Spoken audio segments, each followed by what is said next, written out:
నమస్తే, నేను జర్నలిస్ట్ శ్రీనివాస్. ఈరోజు న్యూస్ ఛానల్స్లో ఆంధ్రప్రభ పేపర్లో వార్తలు చూద్దాం. మీ అప్పులే మాకు శాపాలు లేకుంటే అద్భుతాలు చేసేవాళ్ళం. అయిపోయా కథ. 100 రోజులు పోయింది, 6 గ్యారంటీలు పోయింది. ఎంత కొప్పు కింద వేసిండు రేవంత్ రెడ్డి గారు అన్నట్టు నేను అసెంబ్లీలో ఆయన మాటలు చెప్తున్నాను. మీ అప్పులే మాకు శాపాలైన లేకుంటే అద్భుతాలు చేసేవాళ్ళం అంటుండు. ఇప్పుడు వాళ్ళు చేసిన అప్పులు మీకు తెలియదా? కుర్చీలో కూర్చున్నదాకా. ఇప్పుడు మీరు ప్రతిపక్షంలో ఉన్నప్పుడు చెప్పిందే అదే. మొత్తం రాష్ట్రాన్ని అప్పుల పాలు చేసిండు. మిగిలిన రాష్ట్రాన్ని ఉన్న 16,000 కోట్ల మిగులు బడ్జెట్ ఉన్న రాష్ట్రాన్ని 7 లక్షల కోట్ల అప్పులు చేసిండు చంద్రశేఖరరావు అని చెప్తారు కేసీఆర్ని. మరి ఇవాళ అప్పులు మీ అప్పులే మాకు శాపాలని లేకపోతే అద్భుతాలు సృష్టించడం. ఎగ్జామ్ రాసే పిల్లగాడికి ఇట్లా ఎగ్జామ్ రాసే విద్యార్థి ఏమంటాడో తెలుసా? అటు ఇటు కానోడు చదవనోడు ఇన్విజిలేటర్ ఉండగానే లేకపోతే నేను చింపి పాడేసింది పేపర్ అంటాడు. ఎగ్జామ్ అన్నాక ఇన్విజిలేటర్ ఉంటాడు. ఇన్విజిలేటర్ లేకుండా ఎగ్జామ్ జరగదు. చదవలేదు కాబట్టి ఏమంటాడు? ఇన్విజిలేటర్ లేకపోతే నేను పేపర్ చింపి పడేసాడు, 100కు 100 వచ్చి చూడండి అంటాడు. అదే మాటలు చెప్తుండే నేను. వాళ్ళు చేసిన అప్పులు ఉన్నాయి కాబట్టి, లేకపోతే నేను అద్భుతాలు చేసిన అప్పులు ఉన్నాయి తెలుసు మీకు. 7 లక్షల కోట్లు అప్పులు అయినాయని మీరే ఆరోపణ చేశారు. శ్వేతపత్రాలు విడుదల చేశారు. వచ్చాక 6 గ్యారంటీలు ఇచ్చింది మీరే, 100 రోజులు అమలు చేస్తున్నది మీరే, అప్పులు ఉన్నాక కూడా. మరి ఎట్లా మళ్ళీ ఇలా అప్పులు ఉన్నాయి కాబట్టి మేము అద్భుతాలు చేయలేదు లేకపోతే చేసేటోళ్ళం, ఇక టైం పట్టిద్దని చెప్తుండు. ఆయన ఇచ్చిన హామీలకన్నిటికీ టైం బౌండ్ ఏం లేదు, చిన్నగా చేస్తాం ఎందుకంటే అప్పులు ఉన్నాయని. ముగిసిన అధిక వడ్డీలకు రుణాలు తెచ్చారు. 1,27,000 కోట్లు వడ్డీలు కిస్తీలు చెల్లించావు. ఆ భారం లేకుంటే ఫీజు రీంబర్స్మెంట్ సాఫీగా జరిగేది. ఆ భారం లేకుంటే సిగ్గు ఉండాలి కొద్దిగా. ఎస్, అప్పులు చేశారు. 1,27,000 కోట్లు వడ్డీలు కిస్తీలు చెల్లిస్తున్నారు, కరెక్టే. మరి ఆ భారం లేకుండా ఫీజు రీంబర్స్మెంట్ ఇచ్చేవాళ్ళం అంటే, fees reimbursement SC ST BC minority పిల్లలు చదువుకునేది. పేద పిల్లలు చదువుకునే పిల్లలకు మీరు ఫీజు రీంబర్స్మెంట్ 6,000 కోట్లు ఇటానికి లేవు, కానీ 1,500 కోట్లు ఐఎన్పిఆర్ కేటాయిస్తారు మీ పబ్లిసిటీకి. ఎక్కడ చూసినా జిల్లా హెడ్ క్వార్టర్లో జిహెచ్ఎంసీ పరిధిలో ఎక్కడ చూసినా ఓటింగ్లకి సీఎం ఫ్లెక్సీలే ప్రభుత్వ ఖర్చుతోని. ఏ పేపర్ చూసినా యాడ్లు, 2 రోజులకు ఒక రోజు పేపర్ అంతా యాడు, టీవీలల్లో యాడ్లు. వీటికి నుంచి వచ్చినాయి మరి డబ్బులు? వీటికి ఉన్నాయి కదా డబ్బులు. వీటికి ఉన్నప్పుడు ఫీజు రీంబర్స్మెంట్కి ఎందుకు లేవు? అంటే కేసీఆర్ చేసిన అప్పులు లేకపోతే నేను ఫీజు రీంబర్స్మెంట్ ఇచ్చటోని అని ఒకవైపు చెబుతూ, మరి ఇంకొక వైపు కేసీఆర్ చేసిన అప్పులు ఉండగానే ఇంత పెద్ద యాడ్లు ఎట్లా వేస్తావు? ఇంత పెద్ద విజయోత్సవాల పేరుతోనే 100 కోట్లు ఖర్చు పెడితే 150 కోట్లు విజయోత్సవాల పేరుకి యాడ్లు, రైతు పండగకి యాడ్లు, రైతు భరోసాకి యాడ్లు, రైతు రుణమాఫీకి యాడ్లు, ఇంకేదో వైద్యానికి యాడ్లు, వైద్య ప్రోగ్రామ్ ఏదో చేశారు, టూరిజానికి యాడ్లు, ఇట్లా యాడ్లు ఇచ్చుకుంటూ పోతుంది. నిన్న ఆఖరికి ప్రపంచ ధ్యాన దినోత్సవం దానికి కూడా యాడ్ వేశారు. మరి వీటన్నిటికి పైసలు ఉన్నాయి. ఫీజు రింబర్స్మెంట్కి అడిగితే కేసీఆర్ అప్పులు చేసినట్టటి. ఇది ఎక్కడిది కథ? అంటే మొత్తానికి మీరు దేని మీద ఖర్చు పెట్టాలనుకుంటున్నారు అది పెడుతున్నారు. ఎవరిని నిర్లక్ష్యం చేయాలనో వాళ్ళని నిర్లక్ష్యం చేస్తున్నారు. బడుగు బలహీన వర్గాలను నిర్లక్ష్యం చేస్తున్నారు. ఆ పార్టీ నేతలకు ఉరేసినా తప్పు లేదట శాసనసభలో ముఖ్యమంత్రి రేవంత్ రెడ్డి. అంటే ఆ పార్టీ నేతలకు ఉరేయాలన్నా, ప్రతిపక్షంలో కూర్చోబెట్టాలన్నా, ఓడియాలన్నా ప్రజలు చూసుకుంటారు. మీరు ఉరేస్తానంటే అది అయ్యేది కాదు.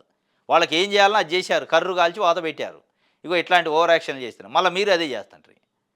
అది ఎవడి మీద నెపం చేసుకుంటా మీరు ఇచ్చిన హామీలు నెరవేర్చకుండా పిల్లలకు ఫీజులు ఇచ్చే దిక్కు లేదు. దానికి అప్పులు చెప్తుంటారు కారణం. మీరు కట్టింది కాళేశ్వరం కాదు కూలేశ్వరం అట, అది కూలేదట. అది ఇది ఒక వార్త.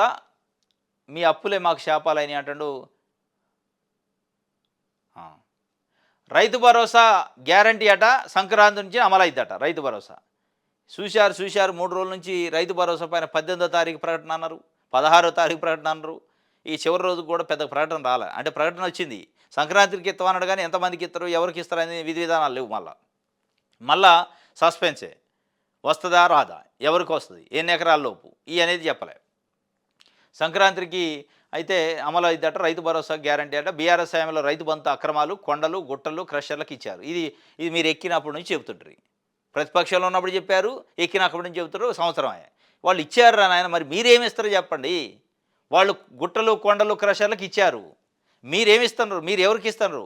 10 ఎకరాల లోపా, 7.5 ఎకరాల లోపా, 15 ఎకరాల, ఏదో ఒకటి చెప్పాలి కదా. ఇక పదే ఆయన ఇచ్చిందే చెబితే ఆయన ఇచ్చిండు కాబట్టే కదా కర్రు కాల్చి ఇంట్లో పెట్టి కూర్చోబెట్టింది వాత పెట్టి. ఇక దాన్నే పదే చెబితే కడుపు నిండిద్దా రైతులకి? ఇవాళ కావాల్సింది ఏంది? రైతు బంధు పడాలి, రైతు భరోసా పడాలి. నకిలీ పాస్ పుస్తకాల పేరుతో దందా, దాదాపు 22,000 కోట్ల దుర్వినియోగం. మేము అలా చేయం, చేయొద్దు, మీరు అలా చేయొద్దనే మీకు అధికారం ఇచ్చింది. మరి ఎన్ని రోజులు పట్టింది అలా చేయకుండా ఉండటానికి? అర్హులకే అందిస్తాం, సంక్రాంతికి రైతు భరోసా, త్వరలో మార్గదర్శకాలు. ఏమి చేసినా కొడంగల్ రుణం తీర్చుకోలేను, అభివృద్ధికి విపక్షాలు అడ్డుపడుతూనే తొక్కుంటూ ముందుకెళ్తాం, కాంగ్రెస్ మాటలు తప్పదు, కాంగ్రెస్ మాట తప్పదు, మడం తిప్పదు, రైతు భరోసాపై సీఎం రేవంత్ రెడ్డి. మాట తప్పొద్దు, మడం కూడా తిప్పొద్దు కోరుకుంటున్నారు ప్రజలు అది. కానీ ఇప్పుడు మాట తప్పుతుందా అని అనిపిస్తుంది. ఇది ఒక వార్త.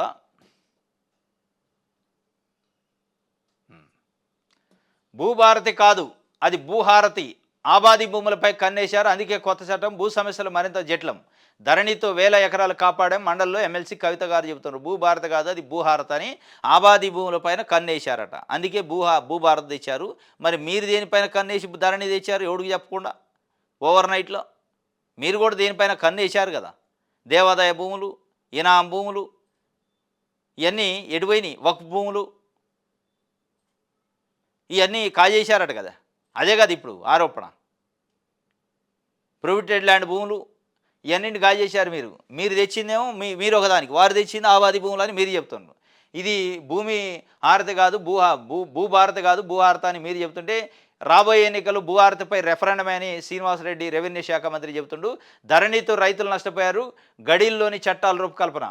కొత్త చట్టం అమల్లోకి వచ్చాక బీఆర్ఎస్ దోపిడీ భాగవతం బయటకు వస్తుందని మంత్రి పొంగులేటి శ్రీనివాసరెడ్డి చెబుతుండు. మొత్తానికైతే భూభారత లేదా భూభారతి రెఫరెండం అనేది ప్రజలు 2028 చెప్తారు, అప్పటిదా తెలియదు.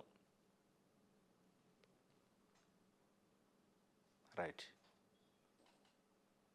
ఇది ఆంధ్రప్రభకు సంబంధించి. ఆంధ్రజ్యోతి చూద్దాం. మానవత్వం లేదా, హీరో ఇంటికి క్యూ కట్టిన సినీ ప్రముఖులు బాధిత కుటుంబాన్ని పరామర్శించలేదేం. హీరో నిర్మాత ఎవరు పిల్లాడి దగ్గరకు పోలేదు, పోలీసులు రావద్దని చెప్పిన థియేటర్కి హీరో వచ్చిండు. మీకు మానవత్వం లేదా? వాస్తవంగా ఒక మహిళ చనిపోయింది తొక్కిసలాట్లో, ఒక బాలుడు మృత్యుతో పోరాడుతాడు. వాళ్ళని ఏ సినిమా హీరో కానీ నిర్మాత కానీ సినిమా ప్రముఖులు ఒక్కడ పరామర్శించలే. కానీ ఒక్కరోజు 10 గంటల పాటు అల్లు అరవింద్ పోలీసుల కస్టడీ లేదా జైలుకో పోయేస్తే ఓ వేల మంది, వందల మంది తండోపదండాలుగా మొత్తం ట్రాఫిక్ జామ్ చేసుకుంటూ పరామర్శించి వచ్చారు. మరి ఇది ఏం సంకేతం ఇస్తున్నట్టు? వీళ్ళు ఎవరి కోసం సినిమాలు చేస్తున్నారు? ప్రజల కోసమే చేస్తారా? సమాజం మంచి కోసం చేస్తారా? లేదంటే మీ పలుకుబడులు, మీ పరపతి పెంచుకోవడానికి? అంటే నిజంగానే సమాజం కోసం, ప్రజల కోసమే సమాజం బాగుండాలనే సినిమాలు తీస్తే పోయి రావాలి ఆడికి. ఆ మహిళ ఒక సినిమా హీరో యొక్క పరోక్షంగానో ప్రత్యక్ష ప్రమేయం ఏదో ఒకటి ఉంది మొత్తానికి. ఆయన కావాలనో కుట్ర చేసింది కాదు, అనివార్యంగా జరిగింది, యాక్సిడెంటల్గానే. అయినప్పటికీ బాధ్యత వహించాలి, కనీస నైతిక బాధ్యత. పోయి పరామర్శిస్తే ఏమైంది? హైదరాబాద్లో కదా. వాళ్ళ ధైర్యం చెప్పొస్తే ఏమైంది? చెప్పరు, ఆ తెలివి ఉండదు. కానీ అల్లు అర్జున్ కాడికి పోయి కౌగులించుకొని ఓహో ఆహా అని ఆయన్ని తడిమి మాట్లాడుతున్నారు. ఇక అక్కడనే ఆయన నిన్న ముఖ్యమంత్రి రేవంత్ రెడ్డి గారు కనీసం మానవత్వం లేదా, హీరో ఇంటికి క్యూ కట్టిన సినీ ప్రముఖులని చెప్పిండు. ప్రీమియర్ షోలు, బెనిఫిట్ షోలు మొత్తం రద్దు చేశారు, ఇక నుంచి ఏముండవు అని చెప్పి. నాపై తప్పుడు ఆరోపణలు చేశారు, అవాస్తవాలతో నా వ్యక్తిత్వ హననానికి పాల్పడుతున్నారు, నేను అక్కడ ఎలాంటి రోడ్ షో చేయలేదు, ఊరేగింపులు కూడా చేయలేదు. నిన్న ముఖ్యమంత్రి రేవంత్ రెడ్డి గారు చెప్తుండు, రూప్ టాప్ వెహికల్లో వచ్చి ఆయన ఇట్లా రోడ్ షో చేసిండు, దానివల్లనే ఊరేగింపు చేసిండు, దానివల్లనే తొక్కేసలాడ జరిగిందంటే, లేదు నా పైన తప్పుడు ఆరోపణలు చేస్తున్నారు, అది కరెక్ట్ కాదు, నేను ఎట్లాంటి చేయలేదు, జస్ట్ క్రౌడ్ ఎక్కువ ఉంది, ఒకసారి చెయ్యి ఊపితే మొత్తం కూల్ అయిద్దని చెప్పి ఊపింది తప్ప నేను ఏదో కావాలని రోడ్ షో చేయలేదని ఆయన చెప్తుండు. అభిమానులకు ట్యాంక్ చెప్పేందుకు కారులోంచి చేతులు ఊపా, థియేటర్ నుంచి బయటకు వెళ్ళాలని పోలీసులు నాకు చెప్పలేదు, థియేటర్ సిబ్బంది చెప్పగానే అక్కడి నుంచి బయటకు వచ్చేసాను. జరిగిన ఘోరం గురించి మరుసటి రోజు తెలిసి షాక్ అయ్యాను. నేను ఆసుపత్రికి వెళదామనుకున్నా, లీగల్ టీం వద్దని వారించింది. నాకు శ్రీతేజ్ వయసున్న కొడుకున్నాడు, నేను ఎందుకు బాధపడను, బాధిత కుటుంబానికి అండగా ఉంటానని మీడియాతో అల్లు అర్జున్ చెప్తుండు. బాధపడతారు, కానీ ఈరోజు కాదు మీరు చెప్పాల్సింది. జరిగిన తెల్లారే ప్రెస్ మీట్ వేసి చెప్తే బాగుండేది. ఆయన ఏం చెప్తున్నాను ప్రెస్ మీట్లో, నేను ఎన్నో విజయోత్సవాలు చేసుకుందాం అనుకున్న సక్సెస్ ప్రోగ్రామ్స్ అన్నీ క్యాన్సిల్ ఎందుకు చేసుకోవు? అంటే ఒకవైపు ఆడ శవం ఉంటే నువ్వు సక్సెస్ మీట్లు చేసుకుంటావా? బెంగళూరులో సక్సెస్ మీట్ అట, ఏపీలో అట, ఇక్కడట అక్కడట అన్నీ క్యాన్సిల్ చేసుకొని ఇంట్లో కూర్చున్నా అంటే మరి మీ వల్ల జరిగింది కాబట్టి కూర్చోవాలా? అంటే నీకు అది బాధ అనిపిస్తుంది, అరే ఈమె చనిపోవడం వల్ల సక్సెస్ మీట్లు ఆగిపోయినాయి అని. అట ఒక మనిషి ప్రాణం అయిందని బాధ లేదట్టుంది. ఇది పూర్తిగా యాక్సిడెంటల్ ఇష్యూ, నేను కూడా బాధపడుతున్నా, నా తప్పు లేదు, నేను ఎక్కడ తప్పు చేయలేదు. మరి ఎవరు చేశారు తప్పు? ఆయన తప్పు, ఆయన బాధ అంతా ఏంటంటే సక్సెస్ మీట్లు పెట్టుకోవాల్సింది, ఇంత అద్భుతంగా సినిమా హిట్ అయింది, నేను నోరిప్పి మాట్లాడలేని పరిస్థితి వచ్చింది అంటే ఒక ప్రాణం పోయింది అక్కడ. మీరు మీరేదో అసత్యాలు ప్రచారం, తప్పుడు ఆరోపణలు చేసినందుకు ఎంత బాధపడితే మనిషి పోయినోళ్ళు ఎంత బాధపడాలి మరి? యెస్, అసత్యాలు, తప్పుడు ఆరోపణలు చేస్తే బాధపడాలా. దానికంటే రెట్టింపు పోయిన మనిషిని తీసుకురాలేని పరిస్థితిలో కుటుంబం ఉంది. ఒక ఇద్దరు పిల్లలు అనాథలయ్యారు. ఒక భర్త భార్య లేనివాడయిండు. కుటుంబం రోడ్డున పడది. ఆ బాధ ఎక్కువ, మీ బాధ ఎక్కువ. మీరు సక్సెస్ మీట్లు నిర్వహించలేకపోయినాను, తప్పుడు ఆరోపణలు చేస్తున్నాను, తప్పుడు మాటలు మాట్లాడుతున్నాను, మీకు బాధ ఉంటే మరి వాళ్ళకెంత బాధ ఉండాలి? ఈ బాధ అంతా మీరు నిజంగానే బాధపడి ఉంటే, మానవత్వం ఉంటే ఆ రోజు ప్రెస్ మీట్ పెట్టాలి మీరు. లీగల్ టీం చెప్పిందట ఊకుంటాడు. మరి ఇవాళ ఇటుపోయింది ఆ లీగల్ టీం? సరే, పరామర్శ కంటే లీగల్ టీం చెప్పింది ఓకే, పరామర్శించకూడదు, కరెక్ట్ కాదు, కంప్లైంట్ చేసిండు కాబట్టి కంప్లైంట్ దగ్గర పోతే అది రకరకాల థ్రెటన్ చేసినట్టు అయింది. ప్రెస్ మీట్ పెట్టి చెప్పడానికి ఏమైంది? ఈ సింపతితో ఆ రోజు చూపిస్తే అయిపోయేది కదా. ముఖ్యమంత్రి అసెంబ్లీలో మాట్లాడే స్టేజ్కి పోపోయేది. మీరు 15 రోజులు 20 రోజుల తర్వాత వచ్చి నేను బాధపడ్డా, నాకు తెలవదు, తెల్లారి తెలిసిందంటే నా సక్సెస్ మీట్లు ఆగిపోయినాయి చెప్తే ఎట్లా? ఏం అర్థం చేసుకోవాలా? సాగు చేస్తేనే రైతు భరోసా, జనవరి నుంచే పెట్టుబడి సాయం, సాగు చేయని వారికి గత ప్రభుత్వం 21,283 కోట్లు ఇచ్చింది. మేము అరువులకి ఇస్తాం, ఎవరికి కోత పెట్టం. వర్షాకాలం నుంచి పంటల బీమా, వ్యవసాయ శాఖ మంత్రి తుమ్మల వెల్లడి. రైతు భరోసాపై శాసనసభ సభ్యులు సలహాలు కోరిన ప్రభుత్వం.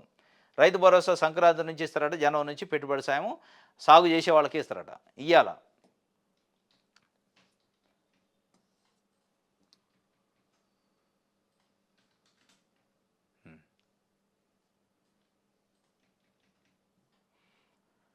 అంబేద్కర్ రాసిన రాజ్యాంగం దేశ ప్రజలకు రక్షణ కవచం. ఈ రాజ్యాంగాన్ని బీజేపీ ఎత్తివేయాలని చూస్తుంది. అందుకే రాహుల్ గాంధీ పోరాటం. పార్లమెంట్లో స్పీకర్ సాక్షిగా అంబేద్కర్ను అమిత్ షా కించపరిచారు.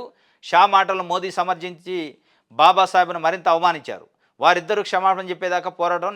నెహ్రూ క్యాబినెట్లో ఉన్న అంబేద్కర్ను అవమానించినందుకే రాహుల్ పోరాటం. దళితుడిని పార్టీ అధ్యక్షుడిగా నియమించిన చరిత్ర సోనియా రాహుల్ది.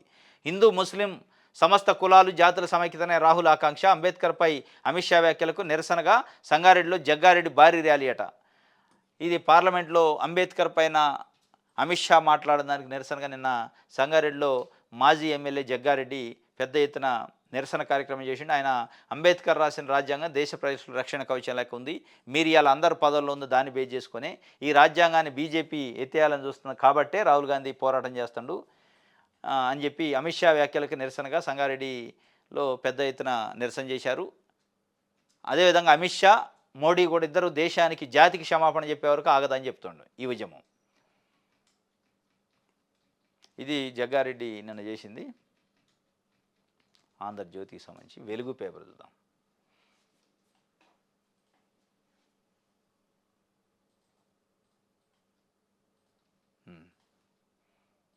రెండు రోజుల్లో కేటీఆర్కి ఈడీ నోటీసులు ఇస్తుందట. ఫార్ములా ఈ రేస్ కేసులో విచారించేందుకు ఏర్పాట్లు. మరో ఇద్దరు నిందితులు, బ్యాంక్ అధికారులు విచారణకు రంగం సిద్ధం. ఇప్పటికే షెడ్యూల్ ప్రిపేర్ చేసిన అధికారులు. ఆల్రెడీ ఏసీబీ వాళ్ళు చేసిన దానిపై హైకోర్టుకు పోయి నాట్ టు అరెస్ట్ చేసుకోండి 10 రోజుల దాకా. ఇప్పుడు ఈడీ కేసు పెట్టింది. 2 రోజులు నోటీసులు ఇస్తారట, విచారణ కూడా చేస్తారట. బ్యాంకు నుంచి స్టార్ట్ అయ్యిందట. ఏ బ్యాంకు నుంచి అయితే డబ్బులు ట్రాన్స్ఫర్ అయినాయి అక్కడ నుంచి స్టార్ట్ అయ్యి మరి కేటీఆర్కి మొత్తానికైతే ఉచ్చు బిగిస్తున్నట్టే అనిపిస్తుంది.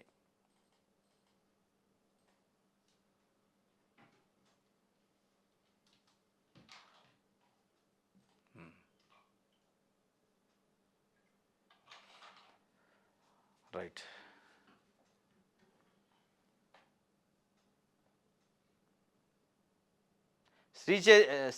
శ్రీతేజ్ తండ్రికి 25 లక్షలు చెక్ ఇచ్చారు. కోమటిరెడ్డి ప్రతీక్ ఫౌండేషన్ ద్వారా అందజేసిన మంత్రి వెంకటరెడ్డి, సినిమాటోగ్రఫీ మంత్రి. కిమ్స్లో చికిత్స పొందిన బాలుడికి పరామర్శ చేశారు. ఇప్పటికి వచ్చారు, 15 రోజులు అయింది ప్రభుత్వం నుంచి. నిన్న కోమటిరెడ్డి వెంకటరెడ్డి పోయి ప్రతీక్ ఫౌండేషన్ అని వాళ్ళ బాబు పేరుతో ఒక ఫౌండేషన్ ఉంది, వెంకటరెడ్డి బాబు పేరుతోని. ఆ ఫౌండేషన్ నుంచి 25 లక్షల నష్టపరిహారం అంటే పరిహారం ఇచ్చారు, సహాయం అందజేశారట. దానికి సంబంధించి చెక్కును అందజేస్తాడు శ్రీతేజ్ తండ్రికి.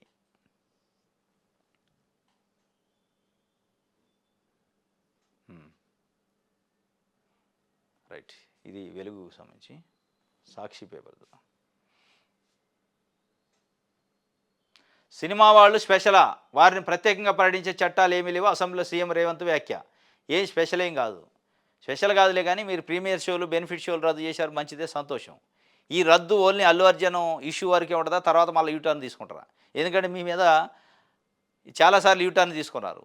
అధికారంలోకి వచ్చి రాగానే అది ముచ్చెర్ల ఫార్మా సిటీని రద్దు చేస్తున్నాం అన్నావు. వెంటనే మళ్ళీ 15 రోజులకి లేదు లేదు రద్దు చేయట్లా, అది ఉంచుతాం, ఫార్మా విలేజ్లు పెడతాం అన్నావు. అది అట్లా ఉందా? హైడ్రా దూకుడుకు పోయారు, పేదోళ్ళు ఇల్లు అన్నీ కూల్చాక రద్దు, మళ్ళీ దాన్ని ఎనికి పీకినావు. లేదు లేదు అనుమతులు ఉంటే మేము గోలవా అన్నావు. కూల్చిన వాళ్ళ సంగతి ఏది చెప్పలే. ఇట్లా లగచర్ల ఫార్మా కంపెనీలు అన్నావు, మళ్ళీ రద్దు అన్నావు. ఇగో ఇట్లా వస్తున్నాయి కాబట్టి మరి ఇది కూడా, ఈ బెనిఫిట్ షోలు కూడా, ప్రీమియర్ షోలు రద్దు ఉంటుందా? మళ్ళీ నలుగురు వచ్చి కలిసి బోక్యాలు ఇచ్చి శాలువాలు కప్పగానే లేదు లేదు నేను ఆ రోజు ఎమోషన్లో అన్న కానీ మళ్ళీ ఉంటాయి బెనిఫిట్ షోలు అని మళ్ళీ వాళ్ళకి మెయిల్ చేసే కార్యక్రమం చేస్తావా అనేది కూడా ఒక డౌటే. అది చూసుకోండి, సినిమా వాళ్ళకి ఏం స్పెషల్ ఉండదు, మీతోనే ఉంది బాధ, రాజకీయ నాయకులతోనే. స్పెషల్ ఉండదు, వాళ్ళకేం చట్టాలు వ్యతిరేకంగా వేరే రకంగా ఉండవు. కానీ వాళ్ళు వచ్చి కాలంలో ఎందుకు బెండ్ అయిపోతారు, మీరు కూల్ అయిపోతారు. బెనిఫిట్ షోలు మళ్ళీ పెట్టుకోండి అన్న ఆశ్చర్యం లేదు. అది మనం భవిష్యత్తులో చూడాలి మరి ఏమైద్దో.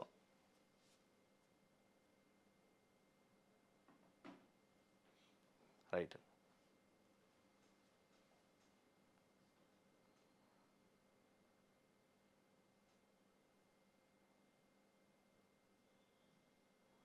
నేను తొక్కుకుంటూ వచ్చా అసెంబ్లీలో ముఖ్యమంత్రి రేవంత్ రెడ్డి ప్రసంగం. ఎవరిని తొక్కిన? ప్రజలనా, నాయకులనా, పార్టీలనా? తొక్కుంటూ వచ్చిండట. తొక్కుంటూ రావడం అంటే పార్టీలను తొక్కినా, తెలుగుదేశం పార్టీని తొక్కి కాంగ్రెస్ని అధికారంలోకి తీసుకొచ్చిన అంటున్నావా? లేదంటే బీఆర్ఎస్ని తొక్కినావా? లేదా నాయకులను తొక్కినావా, ప్రజలను తొక్కినావా? తొక్కుంటూ వచ్చిండట. సరే ఎట్టొచ్చిండో వస్తే గెలిచినవు, ముఖ్యమంత్రి అయినవు, ప్రజల కోసం పనిచేయాలి తప్ప నేను తొక్కుంటూ వచ్చిన కాబట్టి అని భయపెట్టే మాటలు ముఖ్యమంత్రిగా మాట్లాడకూడదు. అది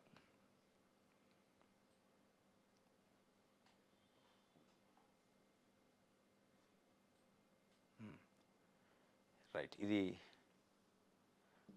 నమస్తే తెలంగాణ.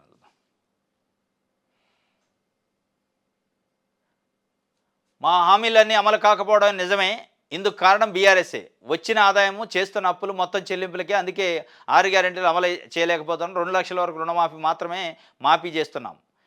1,27,000 కోట్లు అంటే ఎన్నో అద్భుతాలు చేసేటోడిని తొక్కుంటూ ఇక్కడికి వచ్చినా అడ్డొస్తే తొక్కుతూ పోతా అని సీఎం రేవంత్ రెడ్డి వ్యాఖ్యలు చేసిండు. మా హామీలన్నీ అమలు కాకపోవడం నిజమే కానీ దానికి కారణం బీఆర్ఎస్ అప్పులే అంటుండు రేవంత్ రెడ్డి అని వాస్తవంగా ఆయన అన్నాడు.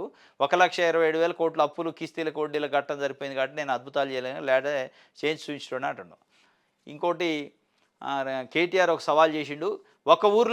ఒక్క ఊరిలోనైనా 100% రుణమాఫీ అయినా రాజీనామా చేస్తా, ఏ ఊర్లో నిరూపించిన రాజకీయ సన్యాసి. 24 గంటలు కరెంట్ ఇస్తున్నట్టు నిరూపిస్తే శాసనసభ పక్షం మొత్తం రాజీనామా చేస్తుంది. అబద్ధాలు చెప్పడంలో రేవంత్ రెడ్డి దిట్ట, చారానా మాఫీతో మొత్తం అయినట్టు పోజులు. ఆయన చెప్తుండే స్పీకర్ ఫార్మేట్లో నేను రాజీనామా రెడీకి పెట్టుకుని ఉంటా, ఏ ఊరికైనా పోతాను రాష్ట్రంలో, ఏ ఊళ్ళోనైనా 100% రుణమాఫీ అయిందంటే అక్కడనే రాజీనామా ఇస్తాం మీకు, అధ్యక్షపై స్పీకర్కి ఇచ్చుకోండి. స్పీకర్ ఫార్మేట్లో 24 గంటల కరెంటు విషయంలో కూడా అదే చెప్తుండు. ఏ ఊర్లోనైనా 24 గంటల కరెంట్ ఇస్తున్నట్టు నిరూపిస్తే మొత్తం శాసనసభ పక్షం మేము రాజీనామా చేస్తాం బీఆర్ఎస్ వాళ్ళు అంటున్నాం. మరి చూడాలి ఇప్పుడు ప్రభుత్వం నుంచి ఏమొద్దో, ఆ సవాల్ని స్వీకరిస్తారా అంటే స్వీకరించలేరు. ఎందుకంటే 100% రుణమాఫీ అనేది చాలా చోట్ల. అది ప్రభుత్వానికి తెలుసు, అధికారులకు తెలుసు, రాజకీయ పార్టీ నాయకులకు తెలుసు. 24 గంటల కరెంటు కూడా అదే పరిస్థితి. అంటే ఏనున్నప్పుడు రాలేదు, ఇప్పుడు రావట్లే, దాంట్లో తేడా లేదు. బీఆర్ఎస్ వాళ్ళు ఉన్నప్పుడు కూడా 24 అవర్స్ రాలే, కాదు సరిపోని అయితే వచ్చింది రైతులకి. ఇది ఒక వార్త.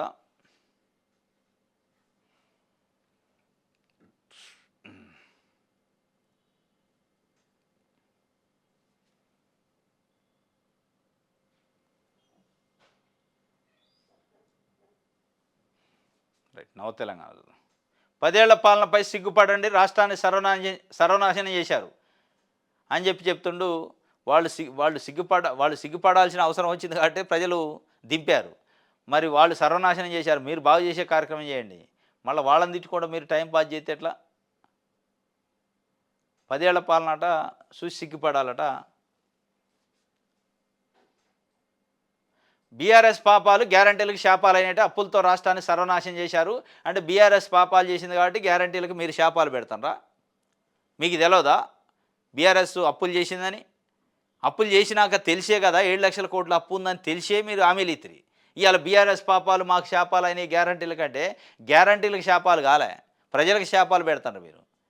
హామీలు ఇచ్చి ఓట్లు ఎంచుకున్నాక ప్రజలకు శాపాలు పెడతారు. ఆ శాపాలను తప్పించుకోవడానికి అప్పులతో రాష్ట్రాన్ని సర్వనాశనం చేశారు బీఆర్ఎస్ పాపాలు, గ్యారంటీలకు శాపాలని కాబట్టి నేను గ్యారంటీలు అమలు చేయనని చెప్తుండు.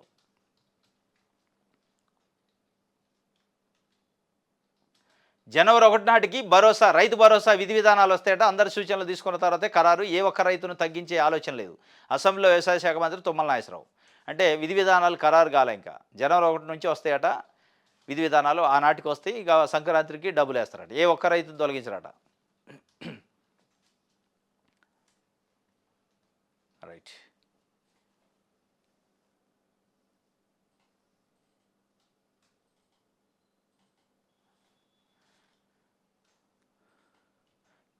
కేసీఆర్ని రాళ్లతో కొట్టి చంపేవాళ్ళు, నడిబజార్లు ఉరిదీసేవాళ్ళు. కేసీఆర్ అట రాళ్లతో కొట్టి చంపేవాళ్ళట, నడిబజార్లు ఉరిదీసేవాళ్ళట. ఆయన చేసిన ఆర్థిక నేరాలకు విదేశాల్లో అయితే ఇట్లా ఉండేదట. అంటే మన దేశంలో కాదు సరిపోతుంది, కానీ వేరే దేశంలో అయితే కేసీఆర్ చేసిన అప్పులకి రాళ్లతో కొట్టి చంపేటోళ్ళట, నడిబజార్లు ఉరిదీసేవాళ్ళట. ఎస్, కరెక్టే అనుకుందాం కొద్దిసేపు మీరు చెప్పింది. మరి మీరు చేస్తుంది ఏంది? ఇలా సంవత్సరం అయింది, 1,00,000 కోట్లు దాటింది తప్పు. మరి మీరు కూడా ఆడికి పోతారు కదా, మరి మిమ్మల్ని దేనితోనూ కొట్టాలా? ఇతర దేశాల చట్టాల ప్రకారం. మీరు మాట్లాడే ముందు ముఖ్యమంత్రి మీరు కేసీఆర్ రాళ్లతో కొట్టేటోళ్ళు, నడిబజార్లు ఉరిదీసేటోళ్ళు అప్పు చేసిండు కాబట్టి ఆయన చేసిన ఆర్థిక నేరాలకు విదేశాల్లో ఎలాంటి శిక్షలే. 10 ఏళ్ళు విధ్వంసం, 1000 ఏళ్లకు సరిపడా సంపాదన సంపాదించుకుంటాట. కాబట్టి నడిబజార్లు ఉరిదీయాలట. మీరు చేస్తున్న అప్పులు కూడా అదే కథ ఉంది. మీరు చేస్తున్న వ్యవహారాలు కూడా మీ పదవి పోయినప్పుడు తెలుస్తుంది. మీరు పవర్లోంచి దిగాక మీరు చేసిన కథలు ఏందనేది అన్ని బయటకు వస్తాయి. కాబట్టి ఆ కథలు చేయకుండా ప్రజలకు మేలు చేయండి.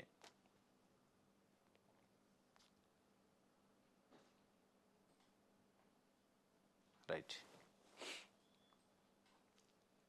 అనుకున్నది ఒకటట, అయింది ఒకటట. ఫార్ములా ఈ కార్ రేస్ ఇష్యూలో సీన్ రివర్స్ అయింది. ప్రభుత్వాన్ని బ్లేమ్ చేస్తూ సానుభూతి పొందేలా కేటీఆర్ వ్యూహం. అంతా ఓకే అనుకున్న టైంలో ఈడీ ఎంట్రీ ఇచ్చింది. ఒక్కసారి కంగుదన్న బీఆర్ఎస్ కేసుతో వర్కింగ్ ప్రెసిడెంట్ ఇమేజ్ డ్యామేజ్ అయింది. ఆందోళనలో కేసీఆర్ ఫ్యామిలీ. ఈడీ దర్యాప్తు ముమ్మరం చేసింది. ఏసీబీ నుంచి పూర్తి వివరాల సేకరణ, నగదు బదిలీపై హెచ్ఎండి అధికారులు స్టేట్మెంట్ కూడా రికార్డు చేశారట. ఏదో అనుకుంటే ఏదో అయిందట.